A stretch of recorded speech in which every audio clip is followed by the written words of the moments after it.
छोटी सी क्लास वैसे ही रैंडमली बनाते हैं, ठीक है। मैं बनाता हूँ सुपर नंबर की क्लास, ठीक है, सुपर नंबर, सुपर इंट बना देता हूँ, ठीक है। अब इसको करता हूँ यहाँ पब्लिक, मैं इसके मेंबर्स बनाता हूँ इंट एक्स, ठीक है। एक ही मेंबर है बेचारे का। ओके, मैंने आज कांस्टेंट समझाना था। ओके, तुमने कांस्टेंट समझा हुआ है? मैंने हाँ। कांस्टेंट फंक्शन समझा हुआ है, और क्या लिखा है इन्हों, अच्छा अब मुझे नहीं ठीक पता है, कांस्टेंट पूरा बना दिया आपका। ठीक है। ये एक्स है और ये है कॉन्स्ट। स्क्रीन शो नहीं हो रही। नहीं हो रही? मुझे तो हो रही है। इसको मैं दोबारा शेयर कर देता हूँ।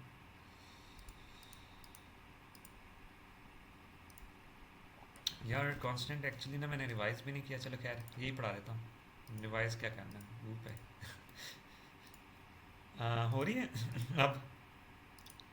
अब शो हो रही है? नहीं, नहीं। मुझे तो हो रही है। MARYAM आपको शो हो रही है? यस। यार एक दफ़ा फिर से लिंक खोल लेना दोबारा से। अब बोलिए। हाँ, अब शो हो रही है। अब शो हो रही है, ठीक है। हाँ, मैंने एक बनाया इंस्ट कांस्टेंट, x2 नाम रख लेता हूँ उसका, ठीक है, या सी एक्स कॉन्स्ट एक्स रख लेता हूँ उसका नाम, ठीक है। अब यार इसको ना थोड़ी देख ले, मैं करता हूँ कमेंट आउट, ठीक है। ओ यार एक तो मेरी बिल्लियाँ। अब कॉन्स्ट में क्या सीन होता है, अगर मैंने इसको वैल्यू दे दी है 10 की, तो क्या मैं इसकी वैल्यू चेंज कर सकता होता हूँ? नहीं, नहीं, ठीक है। अब मैंने किया, अगर मैंने इस तरह दे दिए तब चेंज कर सकता हूँ? नहीं, गार्बेज वैल्यू स्टोर नहीं चेंज होगी। नहीं होगी चेंज। इसका मतलब ये जब ये वेरिएबल बन चुका है, डब्बा डिसाइड हो चुका है, तो उसके बाद ये वैल्यू कभी चेंज नहीं हो सकती। डन हो गया। अब इसको करते हैं हम अनकमेंट। अब सीन ये कि मैं x को तो मैंने डिफ़ॉल्ट कंस्ट्रक्टर से ये वैल्यू दे दी, ठीक है। लेकिन अगर मैं कॉन्स्ट x को दूंगा वैल्यू, ठीक है, ये तो नहीं दी जा रही। ये मैंने स्पेलिंग गलत लिख दी, लेकिन नहीं दी जाएगी, ठीक है। को अगर इसने गलती से वैल्यू का हाँ बोल दिया ना, मैंने चपेट मार देनी। अच्छा खैर नहीं। ठीक है, नहीं दी जा रही। अब ये क्यों नहीं दी जा रही? क्योंकि ये वेरिएबल जब क्लास का ऑब्जेक्ट बना था, साथ ये वाला डिफॉल्ट कंस्ट्रक्टर जब रन हुआ था ना, स्टार्ट ही हुआ है, उसने वेरिएबल बना दिए, ये कर्ली ब्रैकेट से पहले वेरिएबल बना दिए, ठीक है। तो वो वेरिएबल बन चुका है, अब उसमें हम वैल्यू जीरो डाल ही नहीं सकते। तो हम कहेंगे यार तो हम कांस्टेंट को वैल्यू किस तरह देंगे? हमें यूज करनी पड़ती है इनिशियलाइजर लिस्ट। वो होती है कि हम किसी कंस्ट्रक्टर के प्ले होने से पहले उसको कोई वैल्यू दे दें, मतलब ये कर्ली ब्रैकेट ओपन होने से पहले उसको वैल्यू दे दें, ठीक है।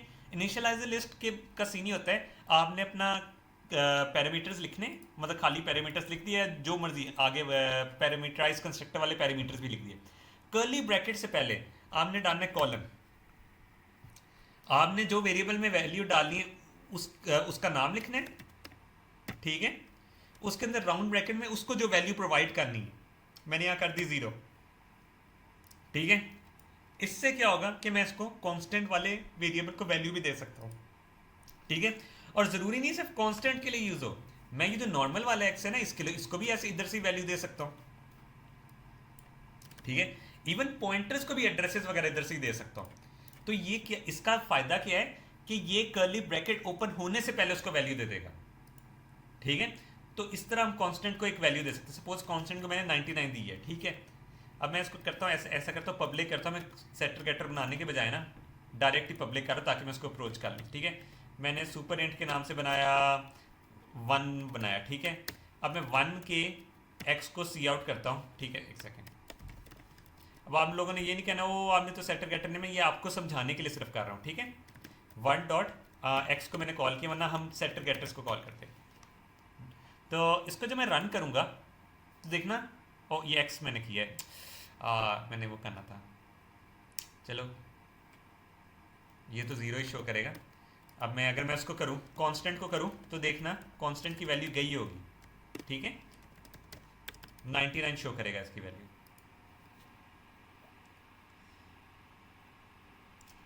तो ये होती है इनिशियलाइजर लिस्ट।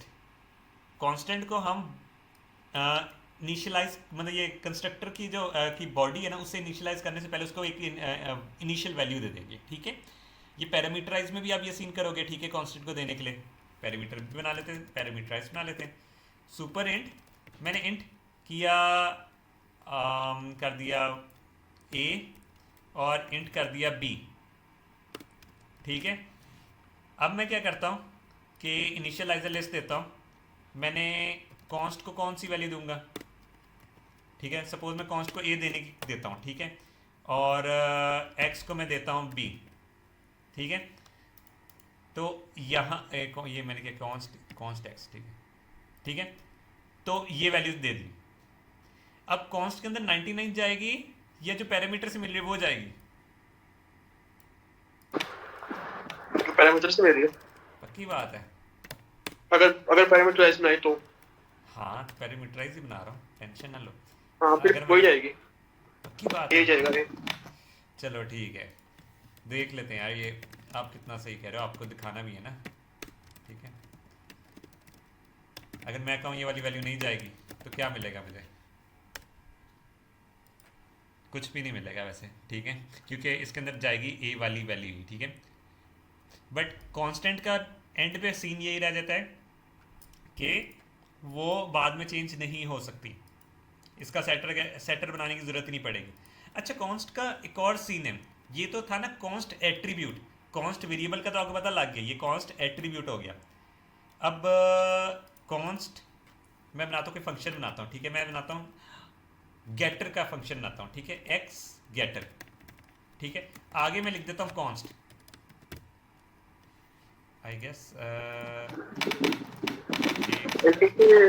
जो राउंड ब्रैकेट्स के बाद आएगा ओ हाँ सॉरी माय बैड, थोड़ा सा सिंटेक्स भूल जाते होते हैं कभी बार, ठीक है। अब सीन ये क्या है, इसका क्या फ़ायदा है?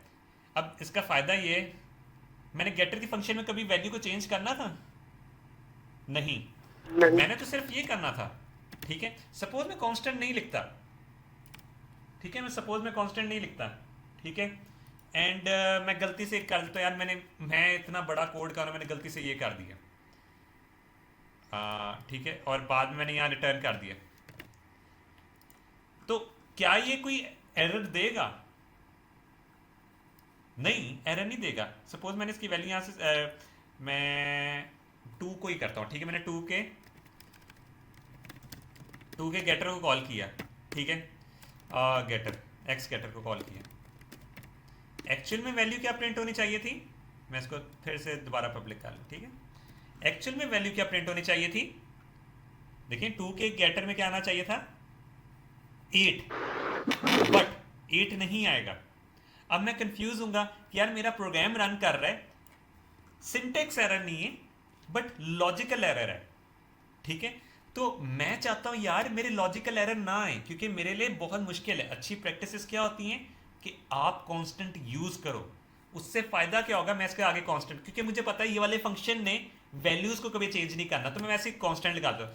यहाँ तो मैंने एक एट्रीब्यूट है ना, सपोज यहाँ 50,000 एट्रीब्यूट्स हो और मैं 50,000 लाइनों के कोड वाले फंक्शंस लिख रहा हूँ। अब मैं अंदर चेक तो नहीं कर सकता ना कहाँ से वैल्यू चेंज हुई है, तो जो जो फंक्शन आपको पता है कि यार यहाँ वैल्यू चेंज नहीं होनी, तो वहाँ आप कांस्टेंट डाल दोगे, ठीक है। तो उससे क्या होगा, आपका जो लॉजिकल एरर है वो सिंटेक्स एरर बन जाएगा। अब मैं इसको रन करूँगा तो एक ये सिंटेक्स एरर बन गया, ये कहेगा यार ये कांस्टेंट के फंक्शन में आप वैल्यू चेंज कर रहे हो तो सिंटेक्स एरर है, ठीक है। तो जब आपने अपना अच्छा कोड लिखना है ना, कोई फर्क नहीं पड़ेगा कांस्टेंट लिखे या ना लिखे, आपने फंक्शन वैसे ही लिखना होगा, बट कांस्टेंट आपकी गलतियों को कम करेगा। कांस्टेंट का फंक्शन इसलिए यूज होता है, ठीक है। तो अभी देखिए मुझे पता लग गया कि यार यहाँ ये मैंने वैल्यू चेंज करा था, ये इसने नहीं चेंज करनी थी, ठीक है। तो ये कांस्टेंट फंक्शन आ गया और कांस्टेंट एट्रीब्यूट आ गया, कांस्टेंट वेरिएबल। ये तीनों में डिफरेंस पता लगा कि तीनों यूज कहाँ होते हैं, है ना। और एक सेकंड, और क्या चीज़ मैं एक्सप्लेन करूँ इसमें से, सोचने दो। हाँ, मुझे आप बताओ स्वैप के फंक्शन को मुझे कांस्टेंट रखना चाहिए नहीं रखना चाहिए? नहीं रखना चाहिए। देखो, मैंने कोई ऐसे बनाया स्वैपिंग फंक्शन, ठीक है, ठीक है, एंड मैं करता हूँ यहाँ जो पैरामीटर में ला, हाँ ठीक है, मैं ऐसा करता हूँ पैरामीटर से कोई इंट एक्स ला रहा हूँ, ठीक है, या वाई ला रहा हूँ, ठीक है। अब मैंने इसको क्या किया, स्वैप करना है, मेरा जाएगा एक्स में जाएगा, सॉरी इंट टेम्प में जाएगा एक्स, एंड देन एक्स में जाएगा वाई, ठीक है, वाई में जाएगा टेम्प, ठीक है, ये मैं कर रहा हूँ, ठीक है, ये मेरा स्वैप हो रहा है। तो अगर मैं इसको कांस्टेंट करूँगा, ये यही एरर दे देगा, क्यों? क्योंकि इसमें वैल्यू चेंज हो रही है, और ज़रूरी नहीं एक्स की वैल्यू चेंज हो, ठीक है, कि मतलब हमने जो भी एट्रीब्यूट है ना उसकी वैल्यू अगर नहीं चेंज करानी ना, कांस्टेंट की अगर कांस्टेंट ना होता दूसरा मेंबर भी होता, कोई भी वैल्यू चेंज नहीं होगी इसके अंदर, ठीक है। तो आपने अपने फंक्शंस को कांस्टेंट वहाँ बनाना है जहाँ आपको लग रहा है कि आपको चेंजेस करने की ज़रूरत नहीं है। प्रिंटिंग का फंक्शन है, आप उसको भी कांस्टेंट रख सकते हो, ठीक है, कोई मसला नहीं है, प्रिंटिंग के फंक्शन को भी आप कांस्टेंट रखो, कोई, ताकि आपको ना जितने जितने डिस्प्ले हैं, जितने गेटर्स हैं, आप उनको कांस्टेंट रखो। आप आदत सेट कर लोगे ना तो आपकी खुद ही आदत सेट हो जाएगी यार कांस्टेंट रखना ही। अब एक और अच्छा एक सवाल है अभी, हम्म? अभी आपने जो लिखा था वो फंक्शन स्वैप का, हाँ, उसके अंदर वो सिर्फ एक्स पे एरर एक्स पे क्यों शो कर रहा है, बाकी जगह एरर शो क्यों नहीं कर रहा, नहीं बाकी चेंज कर सकते हैं? नहीं, मतलब मेरा था कि बाकी एट्रीब्यूट में नहीं चेंज कर सकते, सिर्फ एक्स नहीं, मैंने कहना था, मतलब जो नहीं मतलब कहने का मतलब जैसे इंट तो बाकी वैल्यू चेंज कर सकते हैं ये जैसे देखो वाई ना, वगैरह। ये देखो ना, दिखाता हूँ मैं दोबारा टेम्परेरी तौर पे बनाया, ठीक है, कांस्टेंट, ठीक है, हमें इंट एक्स टेम्प के अंदर मैंने ये किया है एक्स, ठीक है, नहीं एरर देगा, टेम्प के अंदर मैं प्लस इक्वल्स टू, तो ये कर रहा हूँ, ठीक है, नहीं एरर देगा, ये इसके अंदर बना हुआ है, ठीक है। ओके वो मैं कह रहा था कि इसके एक्स के अलावा जो एट्रीब्यूट होंगे ना, तो उनमें उनमें भी नहीं फर्क पड़ेगा, मतलब एक एक वेरिएबल भी नहीं पड़ रहा, ये दूसरे भी चीज़ें होनी चाहिए, ठीक है। और अब आ जाती एक बात, और ना एक बाकी जगह पे अच्छी प्रैक्टिस पता है क्या रहती है आसानी के लिए, जो कि बड़ी वियर्ड सी चीज़ है बट अच्छी प्रैक्टिस में वो कंसिडर होता है। मैंने यहाँ क्या नाम दिए थे, ए बी, ठीक है। अगर मैं अपना सेटर का फंक्शन बनाना है एक्स सेटर, तो मैं अगर इंट एक्स लिखता हूँ, मैं लिखता हूँ X is equals to X, अब ये लेफ्ट वाला एक्स एट्रीब्यूट वाला है या राइट वाला एक्स एट्रीब्यूट वाला है, ये बता सकता है? जो बताएगा उसको टॉफी है। कोई भी नहीं है, कंपाइलर को नहीं पता। नहीं, कंपाइलर को पता है। उसको कैसे पता, जिसके अलावा कैसे बता सकते हैं वो? हाँ, नहीं पता उसका, ठीक है, आगे से स्पॉइलर पढ़ के आए हो। टॉफी तो पक्की है ना। ठीक है, तो बेसिकली यहाँ हम करते हैं दिस पॉइंटर और एरो पॉइंटर का यूज, एरो ऑपरेटर का यूज, ठीक है, एरो ऑपरेटर है और दिस पॉइंटर है। हमने इस ऑब्जेक्ट का एड्रेस करना है प्रिंट, ठीक है। सपोज ये मैं चीज़ें ना दोबारा से मिटा देता हूँ, ठीक है, मैं बिल्कुल सिंपल ले देता हूँ क्योंकि मैं ये कॉन्सेप्ट ख़राब नहीं करना चाह रहा, किसी का अगर ये आता है ना बिल्कुल प्योर करना चाह रहा हूँ। अब मैं सी आउट करता हूँ 1 का एड्रेस, ठीक है, 1 का एड्रेस मुझे किस तरह करना पड़ेगा, %1, डन हो गया। अब अगर मैंने क्लास के अंदर उसका एड्रेस प्रिंट करना है, मैं डिफ़ॉल्ट कंस्ट्रक्टर को कॉल करता हूँ, ठीक है, एंड देन इनिशियलाइजर लिस्ट से मैं एक्स की वैल्यू भी सेट कर देता हूँ 10, ठीक है, एंड देन मैं क्या करूँगा, इसके अंदर मैं सी आउट करता हूँ, इसका एड्रेस करना है, मैं यहाँ किस तरह एड्रेस प्रिंट करूँगा, ये तो क्लास का ब्लूप्रिंट है ना, यहाँ तो हम एड्रेस प्रिंट ही नहीं कर सकते, यहाँ किस तरह करेंगे, क्योंकि 1 के अंदर का जो मैंने कोई भी वेरिएबल इधर से बनाया वो यहाँ जाएगा। अब उससे किस तरह पता हम कौन से ऑब्जेक्ट की बात कर रहे हैं, किस वाले ऑब्जेक्ट ने मिलाया, ऑब्जेक्ट कहते हैं वेरिएबल को, ठीक है, किस वेरिएबल ने इस कंस्ट्रक्टर को कॉल किया, हमें तो पता ही नहीं है, तो हम यहाँ एड्रेस किस तरह पेश कर सकते हैं कि यार वेरिएबल अपना एड्रेस प्रिंट करे, वो तो हम मेन से बाहर ही कर सकते हैं % डाल के। यहाँ तरीका है ये कि हम दिस पॉइंटर को यूज करेंगे, हम यहाँ दिस लिखेंगे ना तो ये देखना आपको मैजिक नजर आएगा। दिस का मतलब जिस ऑब्जेक्ट ने इस कंस्ट्रक्टर को बनाया, जिस वेरिएबल ने इस कंस्ट्रक्टर को बनाया ना उसका एड्रेस करो, ये देखो एड्रेस प्रिंट हो गया। अब कोई बता सकता है अगर मैं यहाँ स्टैरिक लिखूं तो क्या होगा, मैंने बताया दिस एक पॉइंटर है, तो अगर इसके साथ स्टैरिक लिखेंगे वो क्या बात कर रहा होगा, कि जिस वेरिएबल ने बनाया उसकी बात कर रहे हैं। अगर यहां ये कर रहे, मैं नीचे लिख दूं, ये कर रहे वेरिएबल जिसने कॉल किया उसके एड्रेस को, है ना, तो स्टैटिक जो स्टैटिक दिस होगा ना, ये होगा वेरिएबल की बात कर रहे हैं जिसने उसको कॉल किया। क्योंकि कुछ फंक्शंस ऐसे होंगे कि आपने कहना होगा जिस वेरिएबल ने कॉल किया था ना उस फंक्शन को, वही वापस रिटर्न करा दो। ठीक है, ये सिचुएशन, ये स्टैटिक दिस में आपको डिफरेंस पता होना चाहिए, स्टैटिक दिस और ये, क्योंकि ये एक पॉइंटर है, ये दिस पॉइंटर नाम है ना, तो पॉइंटर को डी रेफरेंस क्या करते हैं, वो ऑब्जेक्ट बन जाता है, वो वेरिएबल बन जाता है। तो यहाँ भी यही सेम नल है। इसका मतलब ये है जिसने उसको कॉल किया उसको लेके जाओ। अब सीन क्या है, अगर मैंने बात करनी है, ये आपको अभी ना आगे इसकी समझ लग जाएगी। एरो ऑपरेटर क्या होता था, आपको याद होगा, है ना, एरो ऑपरेटर ये किस चीज का कॉम्बिनेशन होता था, स्टैटिक ऑब्जेक्ट डॉट और कोई भी फंक्शन या फिर वेरिएबल, है ना, मतलब एट्रीब्यूट की बात हो रही होती थी इधर। ये इसी तरह होता था ना, ये इन दोनों का कॉम्बिनेशन था, डॉट और स्टैटिक का एरो ऑपरेटर। तो अब सीन क्या है, हम करते हैं, हमने यहां लिया मैं ये तो डिफॉल्ट वाला तो इसी तरह बन गया ना, ठीक है। अब मैं लेता हूं सुपर इंट, ठीक है, पैरामीटर में भी एक्स ले रहा हूं, ठीक है। अब मैं क्या कर रहा हूं, मैं ये कर रहा हूं कि स्टैटिक दिस, ये क्या होगा, जिस वेरिएबल ने कॉल किए उस ऑब्जेक्ट की बात कर रहा है, जिस वेरिएबल ने कॉल किए उस ऑब्जेक्ट की बात कर रहा है, ठीक है। एंड देन मैं डॉट डालता हूं, जिस वेरिएबल ने कॉल किए उस ऑब्जेक्ट का एक्स। इसका मतलब मैं ये वाले एक्स की बात कर, देखो जिस वेरिएबल ने कॉल किया उसी का पैरामीटर खुला है ना, तो उसका एक्स का क्या मतलब हुआ, वो ये वाले एक्स की बात कर रहा है, वो पैरामीटर वाले की एक्स की बात नहीं कर रहा, ठीक है। अब ये रेड लाइन इस वजह से दे रहा है कि वो ब्रैकेट्स में कंफ्यूज हो रहा है। जब हम इस तरह डाल देंगे ना, उसे कहेंगे पहले डी रेफरेंस करो, उसे ऑब्जेक्ट बनाओ एंड देन उसके उस पर जाओ, तो सही हो जाएगा। और अब अगर मैं डायरेक्ट नॉर्मल एक्स लिखूंगा तो इसका क्या मतलब हुआ, जो पैरामीटर से आ रहा है, ठीक है। ये वाला क्या है, पहले सबसे पहले आप दिस को समझें, दिस है कि ये मेन से जो ऑब्जेक्ट इस पैरामीटर को रन कर रहा होगा ना उसकी बात कर रहा है, डी रेफरेंस करेंगे वो ऑब्जेक्ट बन जाएगा। अब वो ऑब्जेक्ट बन चुका है तो डॉट करके अपने उसको कॉल कर सकता है ना, तो इसका शॉर्टकट मेथड क्या था स्टैटिक डॉट को खत्म करने का, कि मैं दिस और एरो ऑपरेटर बना दूंगा। तो वह क्या करेगा कि उसकी दिस के साथ एरो लगाओगे, वो उसकी बात कर रहे हैं जिस ऑब्जेक्ट ने उसे कॉल किया, मतलब ये वाले अपने एट्रीब्यूट की बात कर रहे हैं, पैरामीटर से जो एक्स है उसकी बात नहीं कर रहा।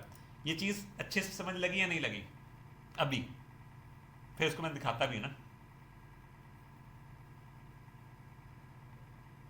लगी या नहीं, सारे चुप हो गए, कुछ ज्यादा ही कंफ्यूज तो नहीं हो गए, यस लग गई, अच्छा ठीक है, ठीक है। अब देखो मैं इसी चीज को थोड़ा सा और अच्छे डिटेल से बताता हूं। अब मैंने किया 1 और मैंने आगे डाल दिया 10, ठीक है, पैरामीटराइज कंस्ट्रक्टर खुला है। अब ये जो 10 गया है पहले, ये इसके अंदर चला गया, ठीक है, ये वाले एक्स के अंदर चला गया। अब पता है, हमें पता है राइट साइड पे ये 10 ही लिखा हुआ है, बट अब ये दिस वाला किस तरह गया हुआ है।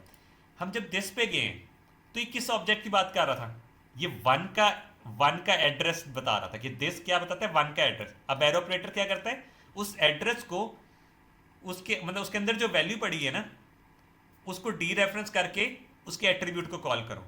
तो उसने सेम काम ये किया, उसने ये वाले एक्स को कॉल कर दिया। तो दिस के साथ जब भी लगा होगा ना कोई वेरिएबल का नाम, इसका मतलब जिसने उसको कॉल किया ना, जिस वेरिएबल ने कॉल किया उसके एट्रीब्यूट की बात कर रहा है, ठीक है। अब बहुत लोग इस चीज को एक लफ्ज समझते हैं कि दिस और एरो ऑपरेटर, ठीक है, रट्टा मारा होता है, दिस के साथ एरो लगा देते, दिस के साथ एरो लगा देते हैं। कुछ लॉजिक पे कुछ जगह पे आपको स्टैटिक दिस भी रिटर्न करना पड़ेगा, कुछ जगह पे आपको डायरेक्ट वैसे दिस लिखना पड़ेगा, मतलब आपने पॉइंटर्स में पॉइंटर वैल्यू कॉपी करनी है, ठीक है। तब आप क्या करेंगे, तब मसला आएगा ना, तो आपको एक एक चीज समझ में लगनी चाहिए कि दिस क्या है, डॉट क्या है, स्टैटिक क्या है, दिस एरो क्या है, ये सारा समझ में लगेगा, तब आपको मजा आएगा, ठीक है। अब ये चीज़ भी समझ लगी, डन हो गया। अब मैं एक अच्छी चीज़ पे लेकर आता हूँ जो थोड़ा मज़ा देगी आपको, ठीक है। अच्छा, मैं एक बात करता हूँ, मैंने किया 10, ठीक है, मैंने फिर दोबारा सुपर इंट बनाया, ठीक है, उसके अंदर मैंने 2 किया, ठीक है। तो अब ये 2 भी जब कॉल कर रहा होगा, यहाँ 2 क्या हो रहा होगा, इस 2 का एड्रेस करेगा। जब ये वाला 1 कर रहा था तो ये इस 1 वाले का एड्रेस यहाँ पोस्ट कर रहा था, ठीक है। क्लास एक्चुअली एक ब्लूप्रिंट है, ये कोई फंक्शन नहीं बनाया हुआ हमने। क्लास का मतलब हमने रो मैप बनाया यार कि एक वेरिएबल बनेगा कैसे, एक इंसान बनेगा कैसे। इंसान है क्या, ये है, ठीक है। अगर वो यहाँ एड्रेस की बात लिखी है ना कि यहाँ इंसान का जो एड्रेस है ना वो यहाँ लिख दो, तो जब 1 उसको कॉल करेगा तो 1 का एड्रेस लिखेगा, 2 कॉल करेगा तो 2 का एड्रेस लिखेगा। ये हर बंदे के कॉल करने पे कि किस बंदे ने उसको कॉल किया, किस वेरिएबल ने कॉल किया, तो वो यहाँ चीज़ से होगी।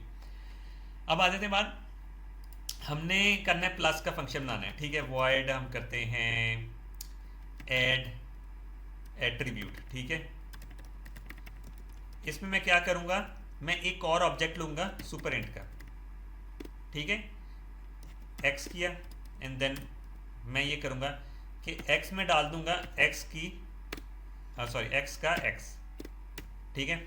अब ये कंफ्यूज हो रहा होगा आई गेस, अभी ये कंफ्यूज हो रहा है, ठीक है, कि मैं कौन से वाले एक्स की बात कर रहा हूँ। ये देखें लेफ्ट साइड में मैं क्या कर रहे हैं, पैरामीटर वाले एक्स को देख रहे हैं, जबकि इसको ये नहीं देखना चाहिए, इसको नहीं देखना चाहिए, इसको क्या देखना चाहिए, ये वाले एक्स को।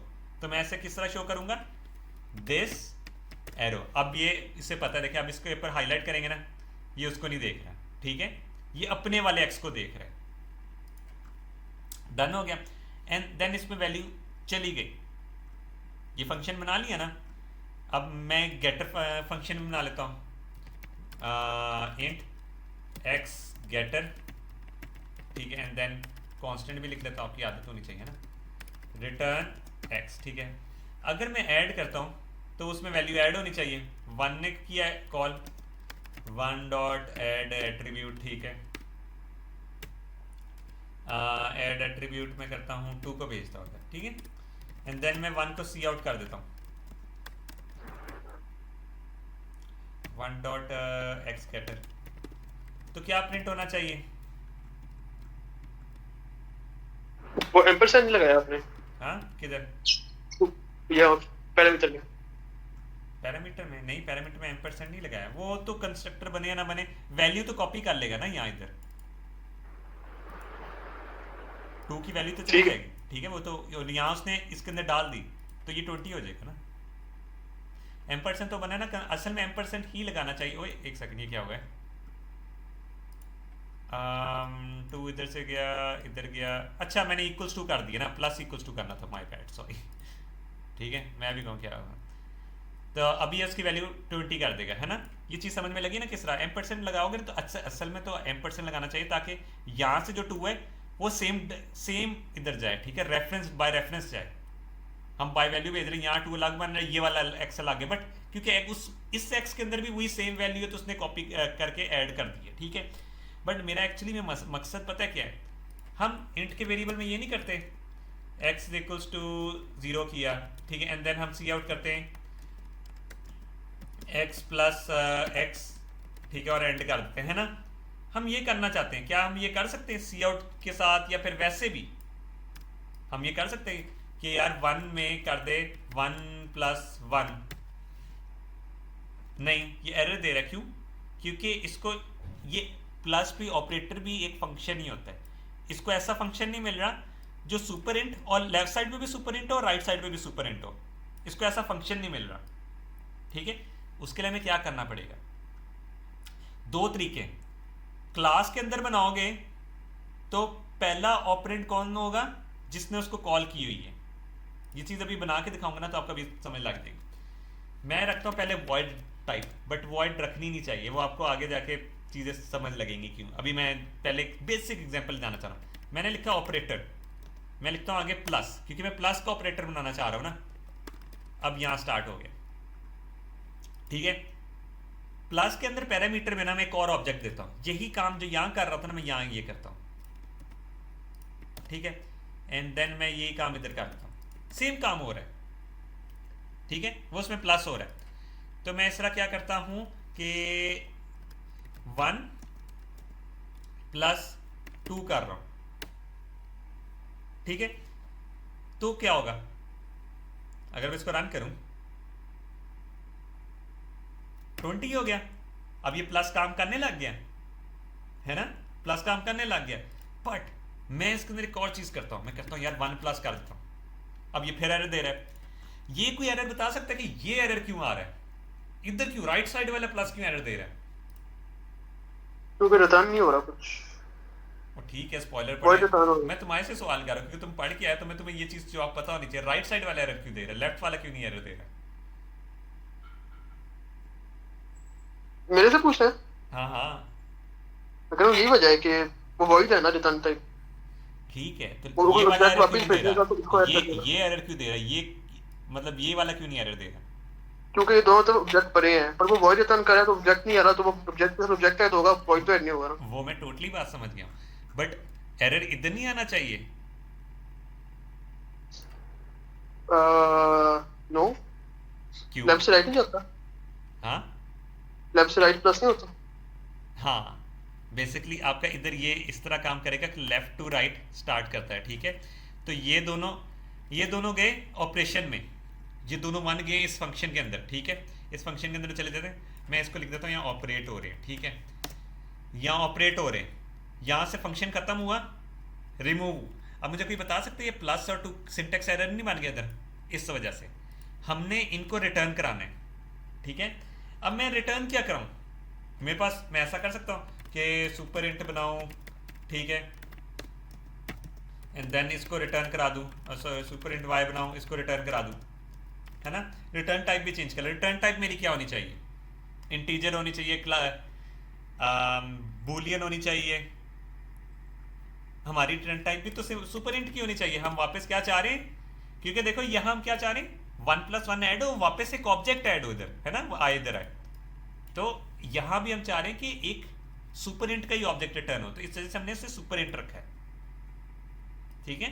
तो सुपर इंट का हम ऐसे करके रिटर्न करा दें, ऐसे रैंडम कोई करा दें, क्योंकि वहां एक्स के अंदर तो वैल्यू चली गई है। तो ये काम अगर हम डायनामिकली करें तो सही होगा, वरना अभी इस तरह करेंगे तो मसला क्या आएगा, रिटर्न जो करा रहे होंगे ना, ये वेरिएबल इस स्कोप के अंदर बना है और इधर ही डिस्ट्रॉय हो गया। इस पे भी मैं आगे कल आपको एक एग्जांपल के तौर पे करा के दिखाऊंगा, तो आपको समझ लग जाएगी। बट यहाँ ये क्या होगा, y इसी फंक्शन के अंदर बना था, y डिस्ट्रॉय हो गया, ठीक है। तो हम इसमें क्या करेंगे, हम कर देंगे रिटर्न, ठीक है। स्टैटिक दिस कर सकते हैं, दिस क्या है, जिस वेरिएबल ने कॉल किए उसका एड्रेस। स्टैटिक क्या होगा, जिस वेरिएबल ने कॉल किए उसी को रिटर्न कर दो, ठीक है। लोग जो दिस एरो ऑपरेटर को रट्टा मारे तो फिर उनको ये चीज समझ में नहीं लग रही होती, ये असल में एक्चुअली में ये। तो यहां जब 1+1 करेंगे तो ये रिटर्न हो गया।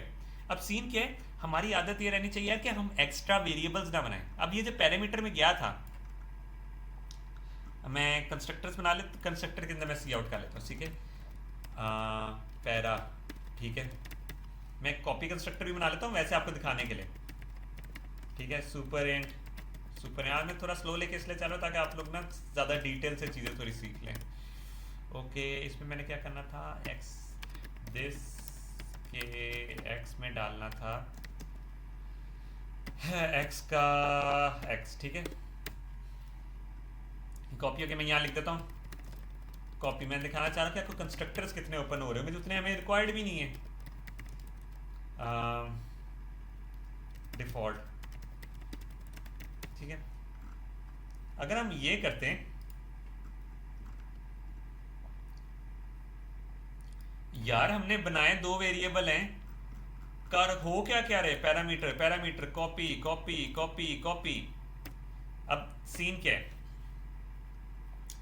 ये दो पैरामीटर खुले, ठीक है, पैरामीटर के सही हैं, ठीक है, दो पैरामीटर खुल गए, बाकी ये 3-4 कॉपी कहां से आ रही। हम आहिस्ता आहिस्ता कॉपी फिक्स करते हैं। सबसे पहले ये दो जो ऑब्जेक्ट गए, ठीक है, ये एज अ पैरामीटर इधर जा रहा है, तो जब ये मतलब ये जो सेकंड वाला 1 जा रहा है ना, इसको एज अ पैरामीटर लेंगे ना।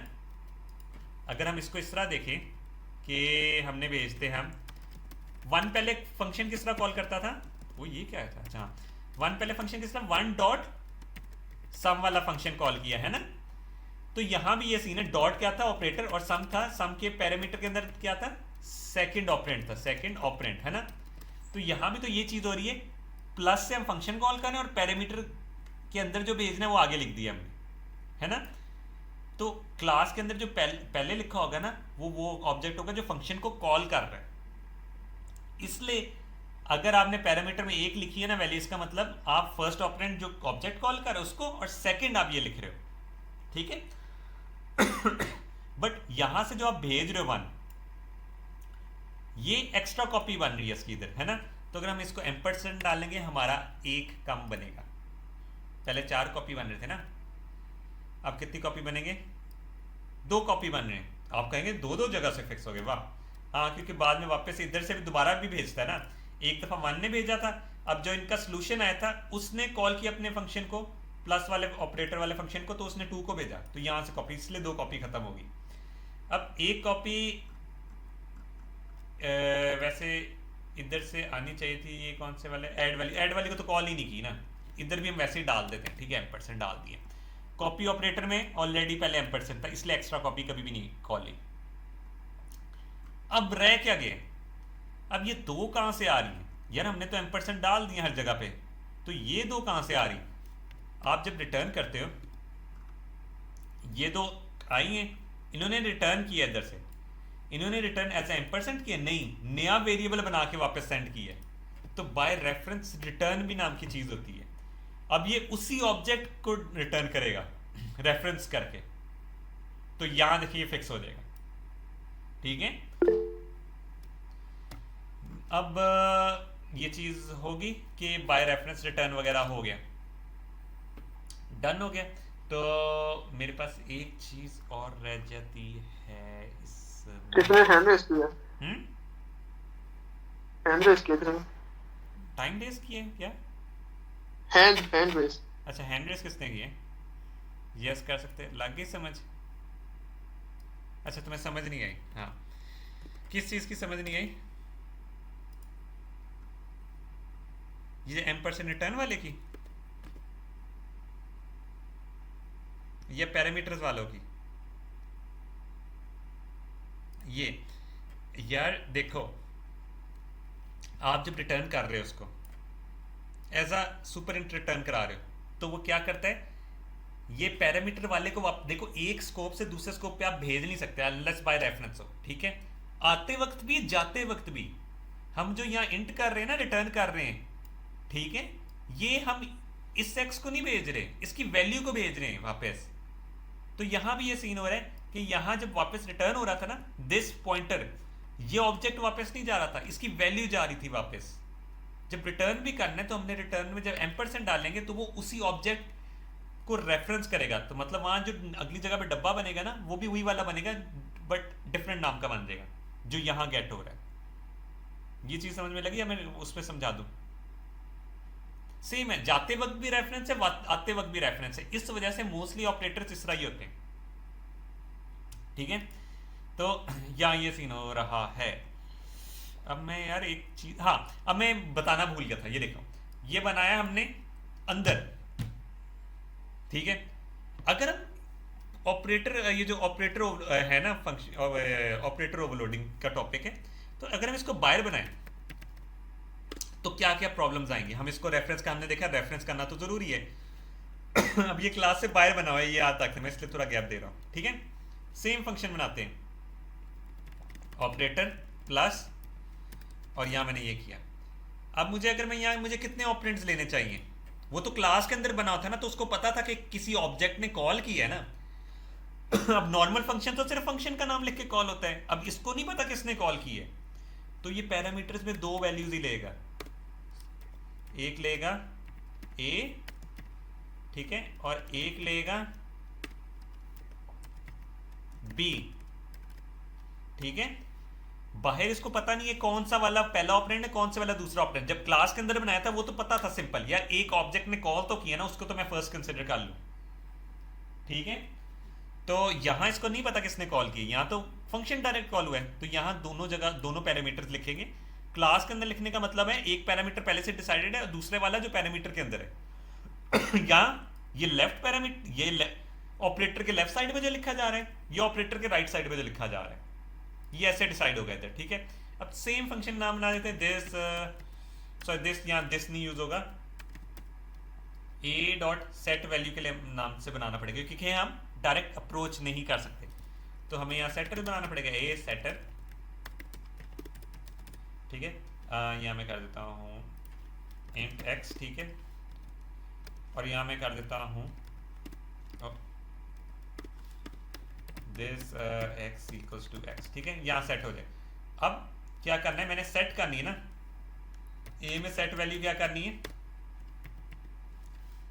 दोनों वैल्यू के एडिशन करनी है ना, तो मैं A dot X setter getter, sorry X getter, ठीक है, और इसमें प्लस करूंगा, सॉरी ये तो बंद कर दूं, हाँ प्लस करूंगा बी डॉट एक्स गेटर, ठीक है। ये दोनों का सम इसके अंदर आ गया। अब मैंने रिटर्न यहां से क्या करना है, ए को, ठीक है, यहां से ए रिटर्न हो जाएगा। सेम फंक्शन बनाए बट क्लास से बाहर बनाए, और इसमें मैंने 30 किस तरह होगी देखने दो, अच्छा 30 ही होनी थी ना, देखो यहाँ से 1 गया, फिर इसमें दोबारा ऐड हो गया तो 30 बन रहा था, ठीक है 2, इस वजह से यहाँ से जब दोनों का ऐड हुआ 10 प्लस 10 20 हो गया, 20 प्लस दोबारा 10 30, ठीक है। क्लास से बाहर बनाने में क्या डिफरेंस था, क्लास के अंदर बनाने में क्या डिफरेंस था, आपको ये चीज क्लियर समझ आनी चाहिए ताकि आपको आगे ऑपरेटर सारे समझ लें। ये कॉन्सेप्ट समझ में लग गया ना, क्लास के बाहर बनाने में, क्लास के अंदर बनाने में, तो आपको 50% ऑपरेटर्स समझ लग देते हैं कि आपने ओवरलोड किस तरह करना है। मेरे ख्याल से आज के लिए बस इतना ही, बाकी हम फिर बाद में करते हैं, ठीक है। इतनी समझ में लगी है सारी। अगर आपको मेरी वीडियो पसंद आई हो तो इसको लाइक, सब्सक्राइब और शेयर करें, और हम मिलेंगे अपनी नेक्स्ट वीडियो में।